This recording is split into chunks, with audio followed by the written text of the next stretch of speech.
Welcome to the Wild Grace podcast, where authenticity isn't a choice, it is your calling.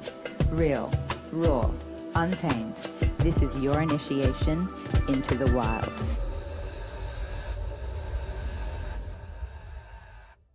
Hello and welcome to the Wild Grace podcast. I am Malika, your host, and today I'm talking about you. We're talking about who you are in the absence of all of your loved ones. And this came up with a conversation that I had with a girlfriend of mine who is currently living in Guatemala, and she's having some issues with her ex, and she asked for some reflections. And basically what we came down to was she is currently abroad, as we all do. We go traveling and soul searching. And in that time abroad, a lot of the time she's spending on the phone talking to the people that she knows, her comfortable people, the people that love and adore her. And the thing about people that we love and adore is they know who we are, or they know who we were. But there is no one around you that knows really what you're becoming, because while you're in the surrounding of people that you love and adore and that love and adore you, they are holding you potentially at a certain frequency. And while you're around these people that have known you for a very long time, they are holding you there. And so what that does is it halts your ability to quantum leap into potentially a person that you want to become, because you're constantly being reaffirmed of who you were to them or who you are to them. And so in great times of change and self-development, a lot of people will go away traveling, or they will go soul searching, as I'm sure some of you have already done. And what I have personally found is the further I go away, the more I get to know who I am. And I've been doing this since I was 17 years old, because when I lived in WA, I lived my life, and certain circumstances led to me to make some decisions that maybe I'm not proud of now, but then it felt right in the moment, and I was living in what I thought was my highest integrity. Anyway, I got a reputation in the town, and I think in my yearbook it said most likely to become a prostitute. I wouldn't be able to confirm that because I left before I could read the yearbook to pursue a new life in Queensland. So off I went to Queensland to start my new life, where literally no one knew me other than my cousin. And I got to reinvent myself. And that is the beautiful thing about like moving away from people that you know and love, is because you get to become whatever you want to. And then I think it was around a year and a half later, 2 years later, that I was called to London. And in London, because it's such a huge city, you live in anonymity. And you get to reinvent yourself every day with anyone that you speak to. And so I became somewhat obsessed with talking to strangers, because every time I spoke to a stranger, I got to know who they were in that moment, and they got to know me in that moment. So began my conscious evolution, my growth. I got to rediscover, or just discover for the first time, who I was. And who I was changed drastically depending on who I was hanging around. I would jump from friendship group to friendship group in the nearly 9 years that I was there. I changed personalities every 3 years or so, I think. I think it was like the first 2 years. I remember I wore Converse, tight skinny jeans and a leather jacket, and hung out at the metal bar drinking whiskey and lime sodas.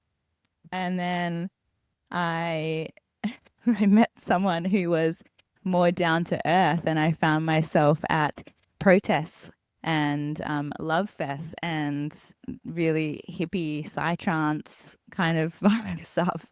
And then I found myself with a more like well-to-do festival goer who came from la-di-da London, very Westminster, London, And so that crowd was very like upper class, but they also loved to party.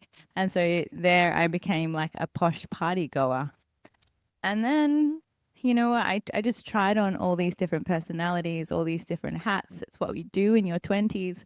But it became very clear to me when I turned 29 that I wasn't living a life of true authenticity.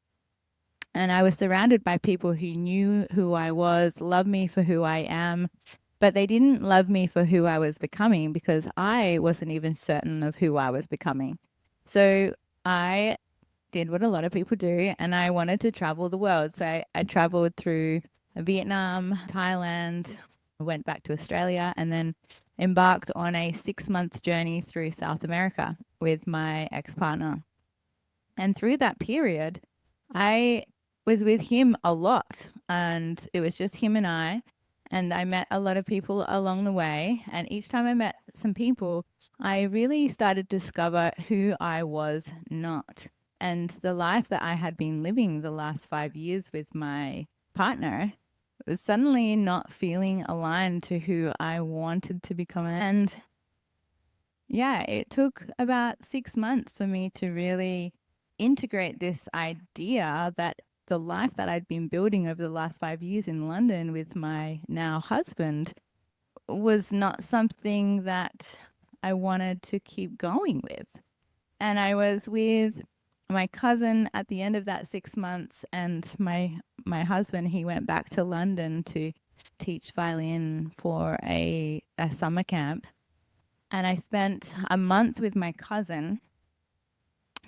And then after I spent a month with my cousin traveling through America, she said, like, what's going on with you and your husband? Like, why aren't you answering his calls? And I was like, everything's fine. And it's almost like she knew before I did. But it truly is, you do start to find yourself in the absence of people that you love and adore. And so after I spent a month with her, I wasn't ready to go home, and I said to my husband to come meet me in Northern California, because in Northern California at that time there was trimming jobs. And so I got her to drop me off at a bus stop in San Francisco, and off I went to Northern California to join a farm where a girlfriend of mine was working with her husband trimming weed.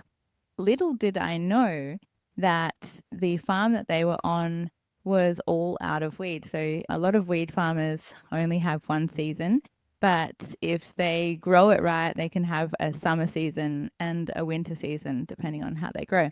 So these guys were just finishing trimming their first season.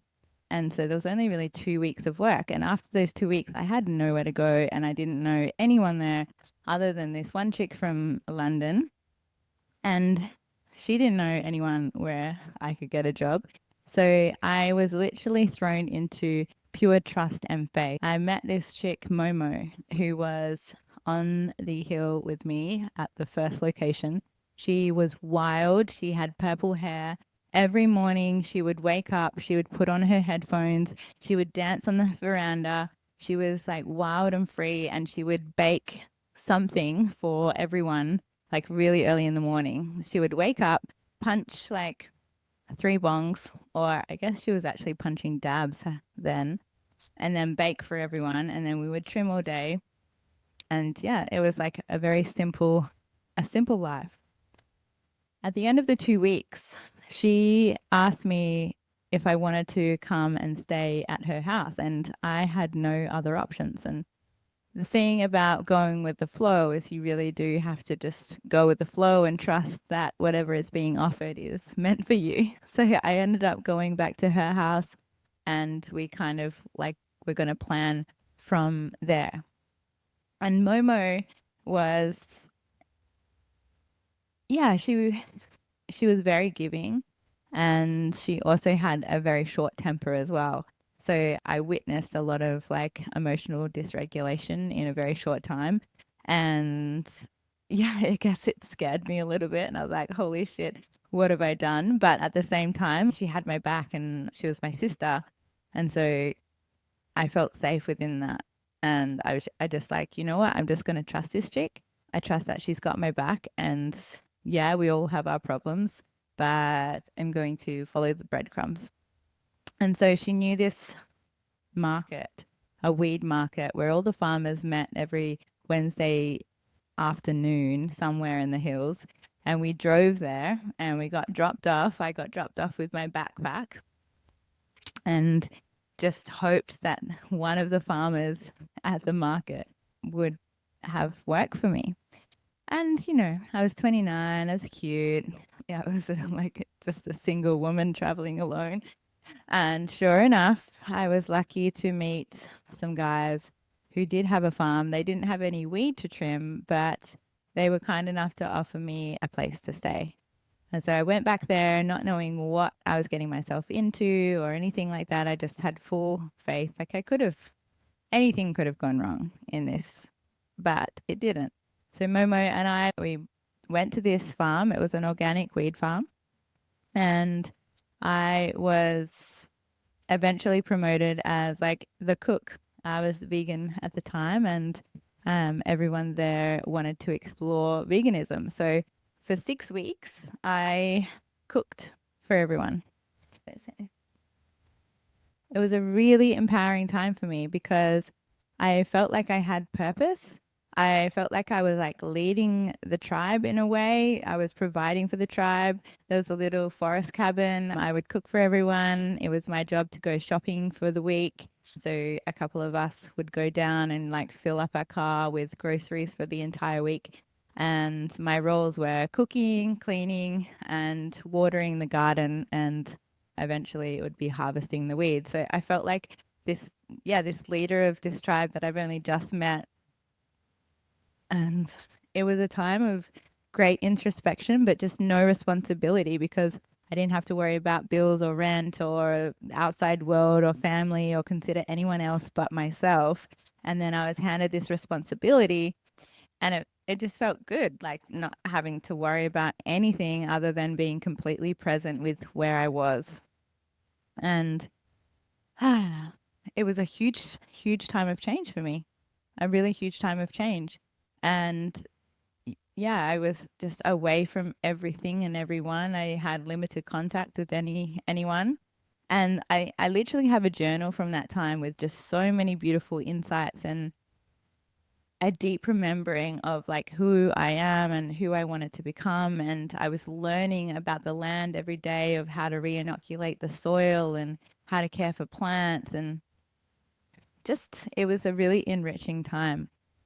It was so enriching and so pulling down to my core, back to center, that I realized that London life was not for me. And the way that I'd been living was so far away from who I was at a soul level. Like I was just not connected to myself and my intuition the way that I wanted to be. And so being on the mountain, I just became so intuitive and so connected to my guides and my purpose that I ricocheted back into my body. And by doing that, realized that I did not want to be with my husband anymore, which was a aha moment and a certainty that came from within. However, for him, it came as a shock because I guess I had been letting go of him the last 6 months through my travel through South America. But in the isolation of just being with myself, I finally realized what I really, really wanted.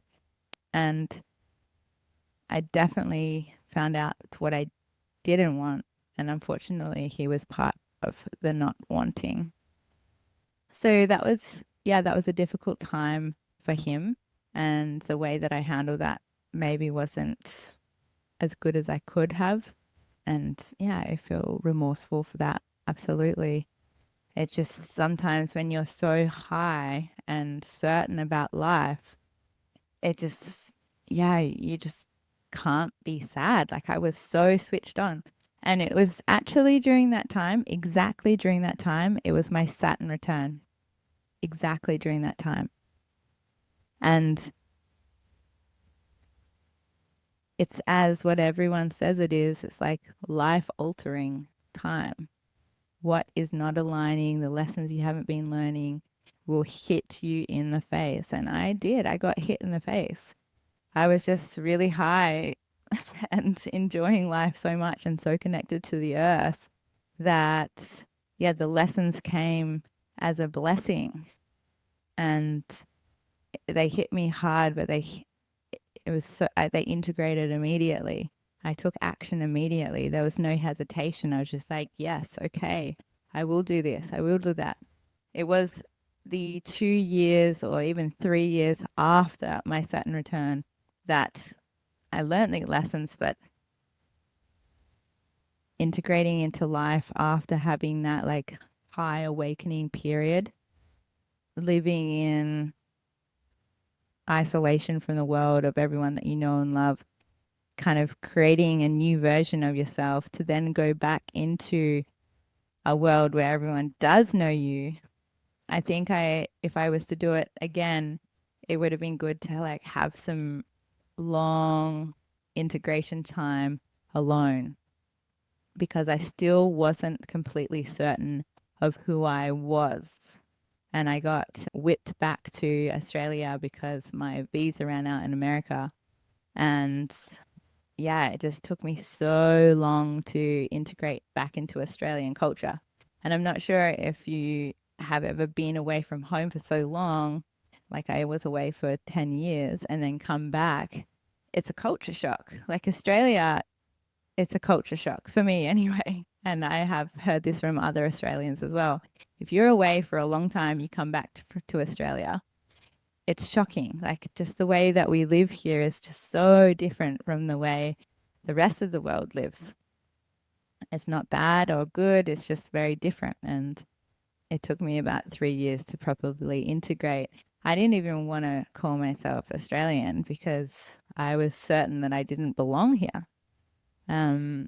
But I do belong here. Every decision, choice led me back to Australia. And I'm so glad that it did now. At the time, it did not make any sense. I felt that I was born to live in California. I felt so at home there. And the reason why I felt so at home there is because it's full of travelers just like you and me who go to explore who they are in a place that is completely anonymous, and no one can really hold you to any frequency. They just take who you are for what you say you are, how you're showing up. And that's that really. And so yeah, I question you. Who are you? With the absence of your loved ones, who are you? And have you discovered that yet? Because our loved ones, our friends, our family, everyone that we know, trust, and adore, everyone that we've grown up with, people that have known us for a long time, while they are nurturing and comforting, a lot of the times they don't promote our growth because they are a distraction from that. And they also hold you where they've known you. So it takes space, it takes distance, it takes isolation sometimes for you to be like, oh, yeah, I do that. I don't want to do that anymore. Or, oh, yeah, that lover has been such a distraction for me that I have not been on purpose and I haven't been creating. I've been so focused on them that I haven't been focused on my purpose. And I'm speaking from complete experience on this one. It took a month of not seeing a lover for me to realize that I had been using all of my creative energy on him. And I've done this many, many times. I've been so enveloped with my partners or best friends that I lose sight of my mission and my purpose. Because it's fun and it's exciting, but at the end of the day, it is a distraction. And connection is 100% necessary, don't get me wrong. We're all here to be loved, to love and have connection, pleasure, joy. I get that. However, it is just as important to isolate yourself, find out who you are without the people that you love. If no one else around existed, who would you be? Yeah. So I'm excited for you to explore that notion, and please give me a message of your experience of isolation or traveling alone and what that meant for you and how it helped you evolve as a human being. Until then, stay kind. See you soon. Thank you so much for listening. If you like what you heard, like and subscribe. And if you're ready to deepen your connection with the wild, the raw, and the untamed, explore the power of Blue Lotus with Blue Lotus Effect, awakening the mind, body, and spirit. Until next time, stay wild. Thank you so much for listening. If you like what you heard, like and subscribe. And if you're ready to deepen your connection with the wild, the raw, and the untamed, explore the power of Blue Lotus with Blue Lotus Effect, awakening the mind, body, and spirit. Until next time, stay wild.